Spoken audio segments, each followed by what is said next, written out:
So for me, Ghost Recon Online is really about trying to capture what it feels like to be a Special Forces guy.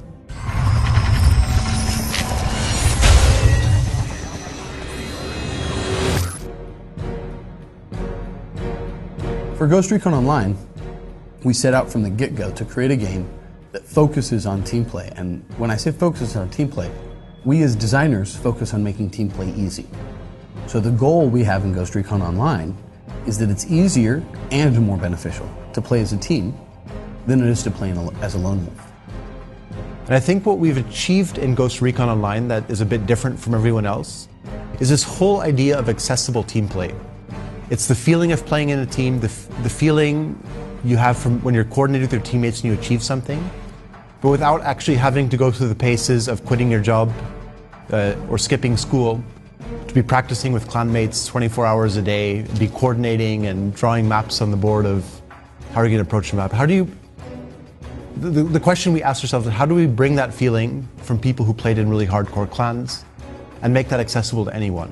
Whether they're jumping in for an hour or whether they're jumping in for the whole day. Each character class has 2 different abilities that they can switch between during the game. Each of these abilities has key strategic and tactical differences in how they can be applied. Some are more offensive, some are more defensive. By using these abilities, players can affect the outcome of the match at critical moments and help their teammates. Oftentimes, for example, the Assault character, one of his abilities is the Blitz Shield. He pulls this shield out, he runs, his exoskeleton powers up, and he runs very quickly with a great deal of force through enemy combatants, knocking them to the ground and temporarily disabling them. We've already seen in our closed beta that other players will fall in line behind that blitzing player and clean up the bowling pins he's knocked down. Now this is just one example, but it's how we try to craft our abilities and our key gameplay elements to encourage and make it easy for people to work together. And we've always had this idea in our head that we wanted to bring Ghost Recon back to its roots, which were originally on the PC platform, where even today, there's fan sites and forums of people who are still playing the original game. And with a free-to-play game, we really like the idea of being able to break down that barrier, where if I'm enjoying myself, an hour later, one of my friends can come join me with the same kind of easy entry flow that I had. And that makes free-to-play games very social by nature, and really removes a lot of the stress of where do I spend my hard-earned money? Where do I break open the piggy bank? I know I've been making games for years for different platforms, but I myself, at my heart, I am a PC gamer. You know, playing Descent and Quake in the old days.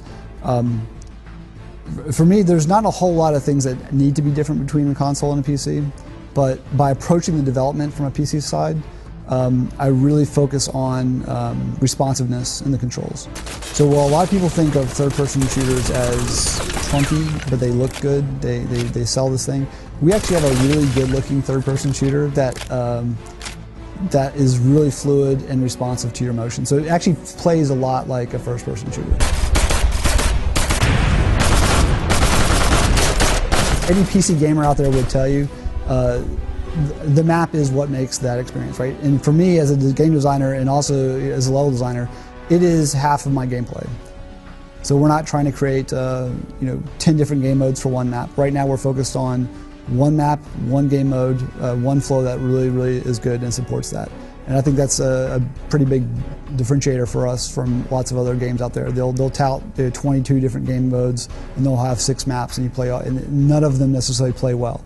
So by us focusing on our map design with one game mode, it actually allows us to achieve the best possible flow and kind of team play that we can with that map design.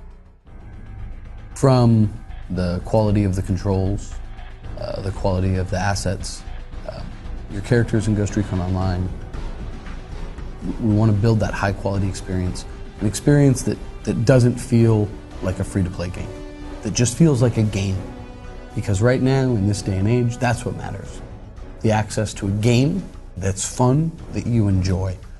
Labels aside, that's what we're here to do, is create a game. Quality, engaging, fun experience you want to come back to.